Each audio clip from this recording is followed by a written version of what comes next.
তো hello friends, আমি সন্দীপ আর আপনারা দেখছেন লার্নিং দুনিয়া 2.0 ইউটিউব চ্যানেল। তো ফ্রেন্ডস, আবারও কিন্তু আপনারা যারা আপার প্রাইমারি বা উচ্চ প্রাথমিকের শিক্ষক নিয়োগ প্রক্রিয়ার সাথে যুক্ত যোগ্য বঞ্চিত চাকরি প্রার্থী রয়েছেন, তাদের সকলকে উদ্দেশ্য করে আজকে অর্থাৎ এই রবিবারের আর্জেন্ট ভিডিওটা কিন্তু ক্রিয়েট করছি। আপনারা সকলেই অলরেডি জানেন মার্চ মাসটা আমাদের জন্য কতটা গুরুত্বপূর্ণ, এবং এই মার্চ মাসে টার্গেটকে দেখেই কিন্তু ফ্রেন্ডস আমরা জানি যে আমাদের কিন্তু ইলেকশন রিলেটেড যাবতীয় কার্যক্রম কিন্তু সূচনা হতে চলেছে। এটা আপনারা সকলেই অলরেডি জানেন, আপনারা কিন্তু সকলেই বিষয়টা বুঝতেও পারছেন। তো সেই কারণে মার্চ মাসটা আমাদেরকে কিন্তু সকলেরই একটু নজরে রাখা উচিত। তো আপাতত বর্তমান সিচুয়েশনে দাঁড়িয়ে অলরেডি যে কারণে আজকের ভিডিওটা ক্রিয়েট করছি, আগামীকাল থেকে মার্চ মাসের প্রথম সপ্তাহ শুরু হচ্ছে, নতুন সপ্তাহের প্রথম দিন সোমবার 4 তারিখ।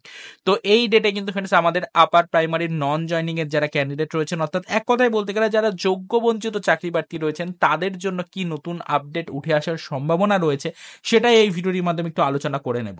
তো দেখুন ফ্রেন্ডস, আপনারা সকলেই যাচ্ছেন আপাতত কিন্তু ফ্রেন্ডস আমাদের কিন্তু আপার প্রাইমারি বা উচ্চ প্রাথমিকের শিক্ষক নিয়োগ প্রক্রিয়ার ক্ষেত্রে মোট 3টে ক্যাটাগরির ক্যান্ডিডেট কিন্তু হয়ে গেছে। অর্থাৎ ক্যান্ডিডেট যারা ছিলেন তারা টোটাল 3টে ক্যাটাগরিতে বিভক্ত হয়ে গেছেন। এক দল রয়েছে যারা কিন্তু যোগ্য বঞ্চিত চাকরি প্রার্থী, আর এক দল রয়েছে যারা ফার্স্ট কাউন্সিলিং কমপ্লিট করেছে, আর এক দল রয়েছে যারা কিন্তু এখনো সেকেন্ড কাউন্সিলিং বা পরবর্তীতে ধারাবাহিক পদ্ধতিতে কাউন্সিলিং এর নোটিফিকেশন পাওয়ার আশায় ওয়েট করছেন।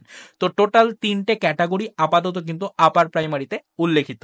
তো এই ক্ষেত্রে আমাদের বাকি দুটো ক্যাটাগরি, অর্থাৎ যারা জয়নিং এর জন্য ওয়েট করছে এবং যারা সেকেন্ড কাউন্সিলিং এবং পরবর্তীতে ধারাবাহিক পদ্ধতিতে কাউন্সিলিং এর নোটিফিকেশন পাওয়ার জন্য ওয়েট করছে, তাদের জন্য কিন্তু সেরকম কোনো বাধা বিপত্তি আপাতত চোখে পড়ছে না। তবে যারা আমাদের ইন্টারভিউ বঞ্চিত যোগ্য বঞ্চিত চাকরি প্রার্থীর তালিকায় রয়েছেন, তাদের জন্য কিন্তু ফ্রেন্ডস আপাতত বর্তমান সিচুয়েশনটা অত্যন্ত একটা টাফ সিচুয়েশন। তো এক্ষেত্রে আপাতত বর্তমানে সামনে ইলেকশন যেহেতু, তো এই ইলেকশনটাকে টার্গেটে রেখে বর্তমান রাজ্য সরকার বা তারই সাথে সাথে আমাদের এসএসসি অর্থাৎ স্কুল সার্ভিস কমিশন কোনো নতুন পদক্ষেপ নেবে কিনা সেই সম্পর্কিত যাবতীয় খুঁটিনাটি ইনফরমেশন এই সপ্তাহ থেকেই কিন্তু ফ্রেন্ডস আপনাদের কাছে পৌঁছবে। হ্যাঁ ফ্রেন্ডস, একদম ঠিকই শুনেছেন। এই বার্তাটুকু বিভিন্ন দপ্তর থেকে অলরেডি কালেক্ট করতে পেরেছি বলে বিষয়টা আপনাদেরকে বলছি। যারা যোগ্য বঞ্চিত চাকরি প্রার্থী রয়েছেন অবশ্যই হাল ছাড়বেন না। আশা রাখছি আপনাদের জন্য কিন্তু সামনে এই লোকসভা নির্বাচনটাকে টার্গেটে রেখে বেশ কিছু নতুন ইনফরমেশন বা আপডেট উঠে আসার একটা সম্ভাবনা কিন্তু চূড়ান্ত পর্যায়ে থাকছে। তো এটুকুই আপনাদেরকে বলবো, সকলেই প্রস্তুত থাকুন। আপনারা কিন্তু যোগ্য বঞ্চিত চাকরি প্রার্থী যারা রয়েছেন আগামীকাল থেকেই আপনারা কিন্তু বিভিন্ন দপ্তরগুলো থেকে খবর নেওয়া শুরু করুন, এবং আপনারা কিন্তু কখনোই হেরে যাবেন না, কখনোই ভেঙে পড়বেন না। নিজেদের যে যোগ্য লড়াই রয়েছে সেই লড়াইটাকে কিন্তু ফ্রেন্ডস আপনারা সফলভাবে এগিয়ে নিয়ে যান। এটুকুই আপনাদের কাছে রিকোয়েস্ট, এবং অবশ্যই আমাদের চ্যানেলের যে সামান্য কিছু ভিউয়ার্স রয়েছেন তাদেরকে বারবার একটাই রিকোয়েস্ট করছি, অবশ্যই কিন্তু ফ্রেন্ডস বিভিন্ন গণমাধ্যমগুলো এবং তারই সাথে সাথে বিভিন্ন দপ্তরগুলোর সাথে একটু যোগাযোগ রেখে চলুন।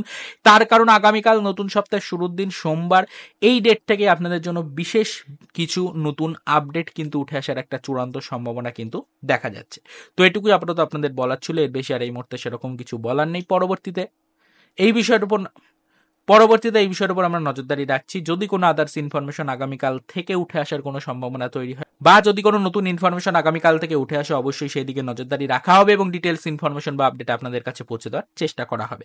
তো চলুন দেখা হবে নেক্সট ভিডিওতে, পরবর্তীতে এই রিলেটেড কিছু আদার্স অফিসিয়াল আপডেট নিয়ে।